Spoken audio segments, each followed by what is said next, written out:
Apapun itu pergumulan kita, apapun itu persoalan kita, percayalah, tidak ada persoalan sakit penyakit yang lebih hebat, lebih dahsyat dari kuasa Tuhan. Lalu, saudara yang terkasih di dalam Yesus Kristus Tuhan, dimanapun saudara berada, kita bersyukur kepada Tuhan sebab Tuhan itu baik, Tuhan itu dahsyat dan luar biasa. Kita ada sebagaimana kita ada, bukan karena kita hebat, bukan karena kita luar biasa, tetapi semua karena kasih Tuhan, campur tangan Tuhan, dan penyertaan Tuhan yang luar biasa bagi kita. Dan bukti dari penyertaan Tuhan, hari ini kita ada sebagaimana kita ada, karena Yesus terlalu baik dan luar biasa.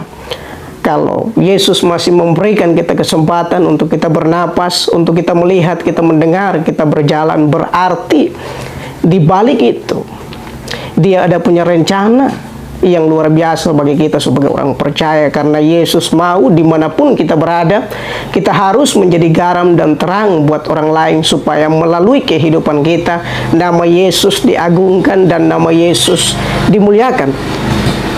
Ya, renungan firman Tuhan kita hari ini di dalam Markus pasal yang kelima ayat yang ke-25. Saya akan baca buat kita semua. Saudara bisa perhatikan di dalam teks Alkitabnya masing-masing. Demikian firman Tuhan. Adalah di situ seorang perempuan yang sudah 12 tahun lamanya menderita pendarahan. Tema renungan firman Tuhan kita hari ini, penderitaan itu baik. Ketika saya berkata penderitaan itu baik, pasti ada beberapa orang yang berkata bahwa penderitaan itu bukan baik. Karena penderitaan itu membuat saya kecewa, penderitaan itu membuat saya putus asa, penderitaan itu membuat saya bimbang dan ragu dalam kehidupan saya sebagai orang percaya. Tetapi hari ini saya mau katakan kepada saudara yang menonton video ini dimanapun saudara berada, penderitaan itu baik. Mengapa saya katakan penderitaan itu baik? Karena dengan penderitaan kita mencari Tuhan.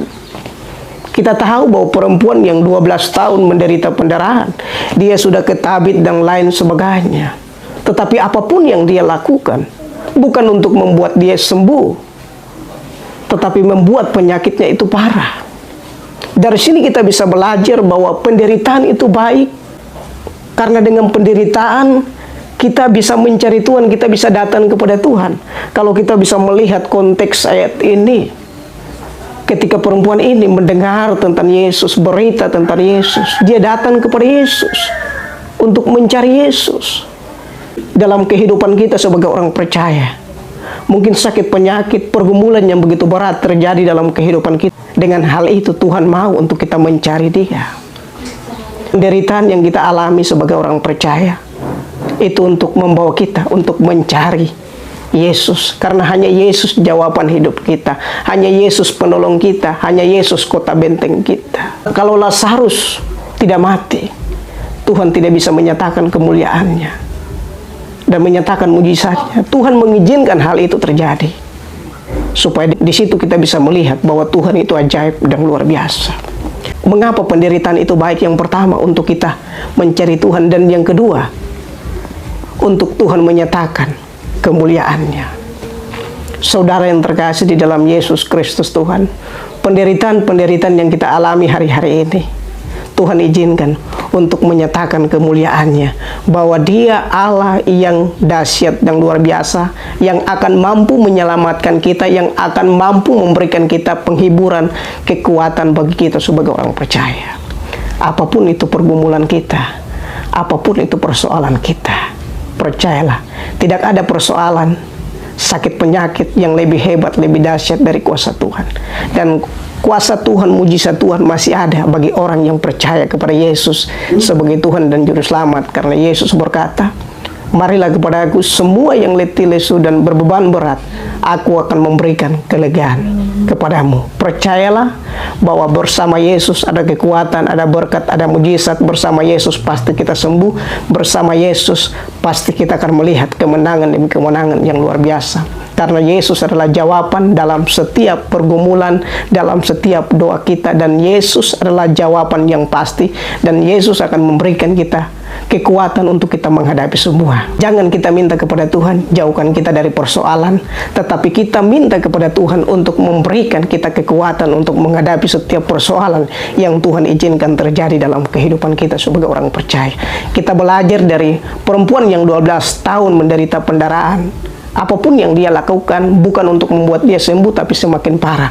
Tetapi ketika dia mendengar tentang Yesus, dia datang kepada Yesus dan Yesus memberikan kesembuhan bagi dia. Oleh sebab itu, percayalah, ketika kita mencari Yesus, pasti kuasanya akan dia nyatakan bagi kita sebagai orang percaya. Yesus selalu menunggu kita. Yesus selalu tetap setia bagi kita yang mau datang kepadanya. Dia akan memberikan kesembuhan, dia akan memberikan kekuatan bagi orang-orang yang mau mencari Yesus. Karena orang-orang yang mencari Yesus, Yesus tidak pernah mengecewakannya dalam kehidupannya sebagai orang percaya. Yang terakhir adalah untuk Yesus mengampuni dosa kita. Ketika perempuan ini sudah mencari Yesus, dan Yesus menyatakan kemuliaannya, dan Yesus juga mengampuni dia. Seringkali Tuhan mengizinkan persoalan terjadi dalam kehidupan kita, supaya kita mengaku setiap apapun yang kita lakukan tidak menyenangkan hati Tuhan. Kita mengaku di depan Yesus, dan disitulah Yesus pulihkan kita. Yesus memberikan kekuatan bagi kita sebagai orang percaya. Penderitaan itu baik bagi orang percaya. Mengapa penderitaan itu baik bagi orang percaya?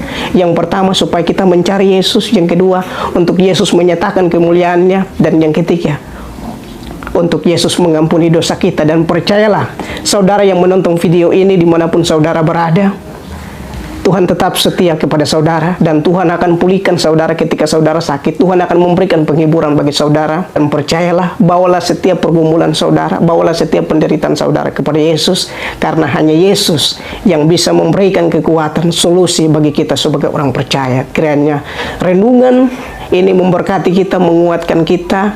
Jangan putus asa, jangan menyerah, karena kita masih punya Yesus yang ada bagi kita sebagai orang percaya. Kiranya Tuhan Yesus memberkati kita semua.